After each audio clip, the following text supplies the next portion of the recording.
Three major bank runs had exposed the US's fragile financial system. Silvergate, one of the most promising crypto-focused banks, had collapsed. Following its footsteps, the Silicon Valley Bank faced massive deposit outflows, leading to one of the biggest financial failures in the US since the 2008 financial crisis. Spurred by panic, billions of dollars were also withdrawn from Signature, causing it to crash. This whole incident raised a very important question in everyone's minds. Is our money safe in the bank? What caused these leading banks of America to go through such a dramatic collapse? Was it a one-time deal or the start of a ripple effect impacting even more banks in the US and the economy? Welcome to Gritflix, the channel that gives you high-quality mini-documentaries covering topics about money, power, and business. Don't forget to like and subscribe if you enjoyed today's video. And this is the tech bank run crisis of 2023. Silvergate's early success. Silvergate Bank was one of the most credible banks for blockchain companies that revolutionized the future of crypto firms. In 2022, no one could have expected that Silvergate could ever face such a massive loss considering its deposits were over $6 billion. But it was all short-lived. To understand their downfall, let's take a look at how Silvergate became one of the most successful crypto banks in America. In 2013, Silvergate was an ordinary real estate firm.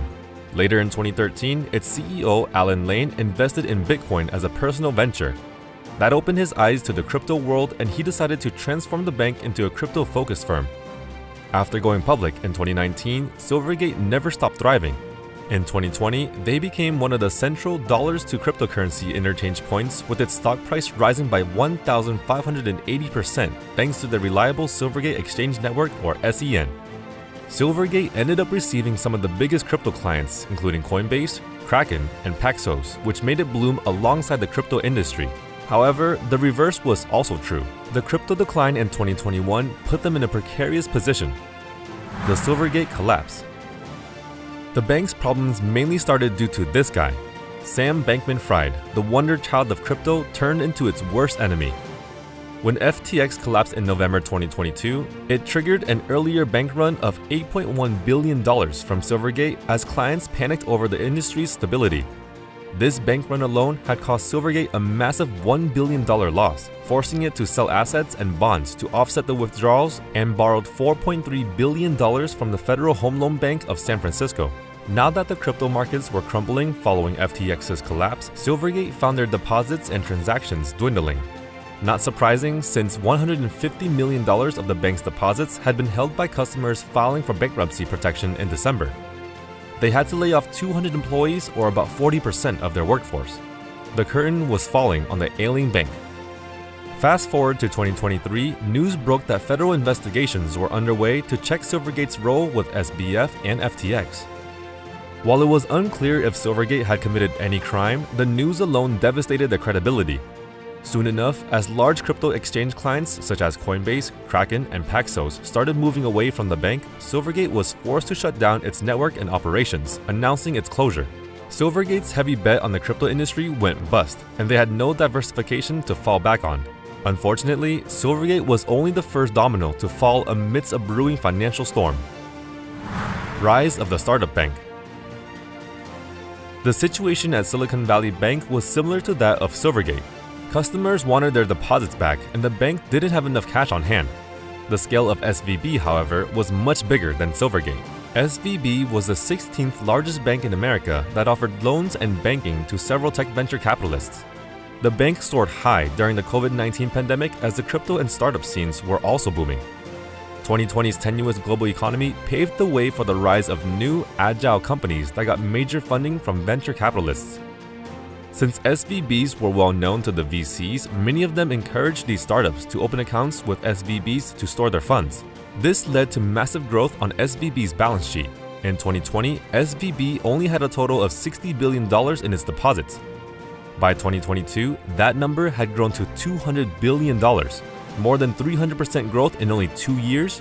Well, if you remembered our Adani video, such a massive growth was rather unusual. This massive asset presented both a unique opportunity and a problem for SVB. An opportunity for them to invest these assets and earn more, but where to invest them? You see, normally banks would lend out these assets in the form of loans and earn money from the interest. This was the magic trick from which banks practically created money out of nothing. Unfortunately, their unique clientele of startups made this strategy impossible. Startups weren't yet profitable and tended to burn through their capital. They weren't going to apply for loans from banks. Heck, if they did, they probably won't even qualify as their risk profiles were sky high. So no, SVB couldn't work their magic by offering loans to their customers. This led them to the next best thing: US Treasury bonds and government-backed mortgage securities. These investments were considered low risk and relatively stable, offering a juicy 3.9% return per year. SVB patted themselves on the back for the brilliant move and gave each other bonuses. Unfortunately, this brilliant strategy had a tiny caveat. It'll work as long as the bonds didn't decline in value. The main factor influencing bond prices was the interest rate, which had been kept low between 0.125% and 2.375% by the Fed throughout 2009 to early 2022. Then this happened. Within 1 year, the interest rate grew to 4.375%, the highest it's been in 15 years. The US Treasury bonds that made up the backbone of SVB's investments dropped massively in value. When this video was made, the 10-year Treasury had dropped even further to 3.477%, thanks to Credit Suisse currently facing a similar crisis. SVB was suddenly screwed. Billions of unrealized losses were now carried in their balance sheet. But hey, unrealized losses were exactly that. Unrealized. We're fine, as long as we don't sell off the assets.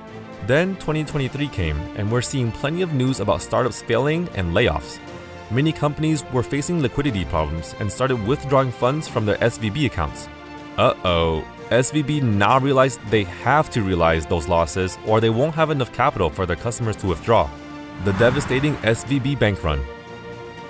On the 8th of March 2023, SVB sold $21 billion in bonds of mostly US Treasuries, $1.8 billion of which were losses. Ouch. SVB announced the next day that they will sell $2.25 billion worth of equities and preferred convertible stocks to make up for these losses. Little did they know this very act would cause their doom. The moment this news broke out, hundreds of startup execs and VC bros shared their disbelief and distrust over the bank's stability and liquidity. This prompted many to share that they planned to withdraw their funds from the bank, causing panic-induced withdrawal chaos. One of them was renowned entrepreneur and VC Peter Thiel. His VC Founders Fund was reported to have informed their portfolio companies to withdraw from SVB. Their role as a major VC in the startup scene might have been a key influence in the incident. Thus, the bank run began. That same day, hundreds of SVB depositors went to their local bank to withdraw their funds. Small business owners, startup CFOs, and VC bros, no matter the sizes of their bank account, all wanted out, causing a long queue in various SVB branches. The police was even called to calm unruly masses to their branch in New York. SVB ended the day with a negative cash balance of $958 million, bringing into light the fragility of the fractional reserve banking system all banks in the US thrived on. Soon after, the Federal Deposit Insurance Corporation, or the FDIC, stepped in and temporarily took over the bank, effectively shutting it down until the situation got under control. The FDIC was an important government institution that insured depositors up to $250,000 if their bank ever collapsed. So depositors with savings below $250,000 would get all of their money back. If they kept more than $250,000 though, they're screwed. Honestly, $250,000 insurance should be enough for most people, considering the sad reality that 56% of Americans struggle to cover an emergency $1,000 expense with savings. Remember though, SVB didn't serve individuals, they served startups, businesses whose lifeblood was in the millions of funding they received. $250,000 insurance won't be enough to cover their deposits. It's one of the reasons for the bank run panic because the depositors knew they would only get covered up to $250,000 if the worst happened. Ironically, this desire to save themselves was what triggered the bank's collapse in the end. Thankfully, the FDIC had since announced that they will cover all depositors of SVB and also Signature, even beyond the $250,000 limit. No joy yet for Silvergate. There's an ongoing debate about whether this move set a risky precedent that, yet again, gave the banks freedom and impunity to take risks at the expense of their depositors, since a bailout was available one way or another. For the current incident, it was not technically a full bailout like in the 2008 financial crisis, but it was still helping the banks cover their asses while the taxpayers bore the brunt since the FDIC budget to cover depositors were collected over many years from taxes. On the other hand, not covering the deposits of startups who banked with SVB would likely damage the already struggling economy and would do nothing to contain the growing distrust for banks and the overall financial system. Already, several more banks were showing problems, such as Signature, Credit Suisse, and First Republic. The financial system was cracking and a solution was needed ASAP. So the government was stuck between a rock and a hard place. At least this decision would benefit the real victims, the depositors. The good news for SVB was that HSBC Holdings plc was ready to acquire their UK arm for £1. The deal had been sealed and the bank was well underway to be acquired. According to the statement given by the Bank of England, residents of England will not face any transaction issues and all of their money was safe in the bank. Moreover, the institute was still authorized by the UK regulators and staff will still be employed. No taxpayer support was required here. SVB insider trading allegations and bonuses. According to a news report, SVB CEO Greg Becker had sold $3.6 million of shares on February 27th, just 2 weeks before the bank collapsed. This was the last in a 2-year-long sell-off that earned him close to $30 million.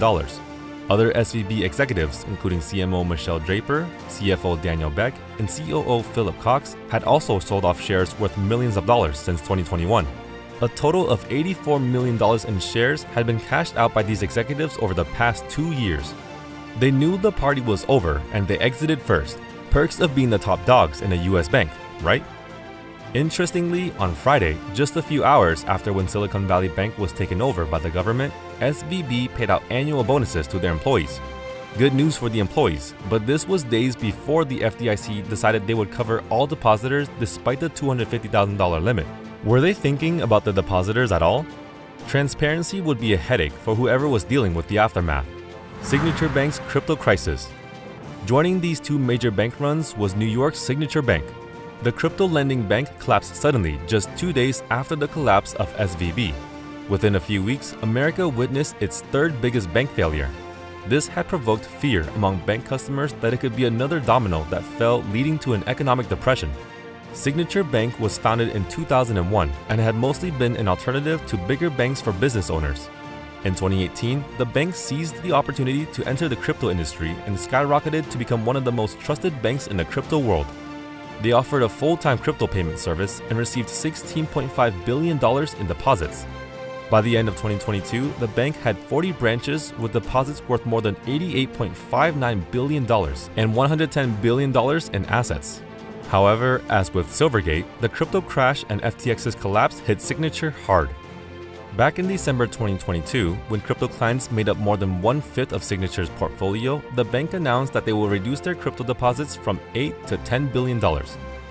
In early 2023, the bank had attempted to diversify by taking in $682 million in non-crypto deposits and reducing $1.5 billion in crypto deposits. Despite the financial chaos in the US, Signature Bank assured their investors that they are well diversified and stable. Unfortunately, it wasn't enough. The crash of Signature.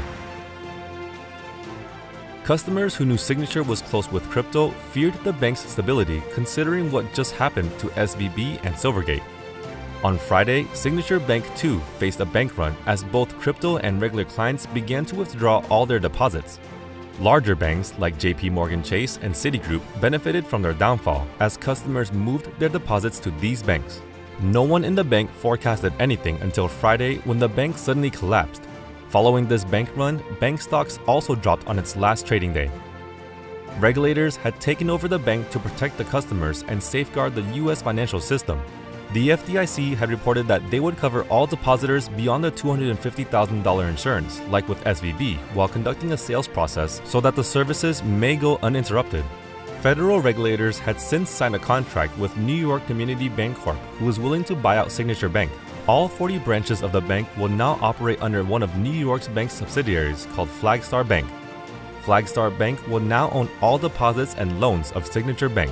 That included $38.4 billion in assets and $12.9 billion in loans, with $60 billion loans in receivership for later disposition by the FDIC. All was well for now. On a larger scale, the collapse of these three banks, including Signature Bank, had worried investors even more and was responsible for some major losses in stock market values. This may also result in negative consumer behavior, as they will be less trusting of the banks and more cautious to decide which institutions they could trust in the future. What's next? Analyzing the entire situation, the ripple effects of these bank runs had led us to question the future of other banks, considering the rising interest rates and its effect on the economic climate. Would the setbacks of this major financial collapse going to affect other banks, especially considering the Fed increased interest rates yet again by another quarter point when this video was made? Analysts were hopeful that other banks at this point might not become additional victims. For now, these bank runs were limited to only banks related to crypto and tech startup. This situation was rather unusual and limited in scope, since these banks were less diversified than usual. Both Silvergate and SVB were heavily focused on the crypto and tech sectors respectively, while Signature Bank also had clients in real estate communities and law firms. On the other hand, other banks were more diversified with involvement in multiple industries. In light of the recent stress tests, it was revealed that all these banks can survive a deep recession with lower unemployment rates. Only time can tell what shift this new wave of banking crises will take. Conclusion: damage control had been done on all three banks at the time this video was made. Both SVB and Signature banks were covered by FDIC insurance and in the process of being acquired. Silvergate was still under process as of this video. We'll see and hope for the best outcome, especially for the bank's depositors. If you enjoyed today's video, don't forget to like and subscribe. Also, check out our video on the Adani Group's largest corporate fraud or on why Taiwan's chip dominance is under threat from China.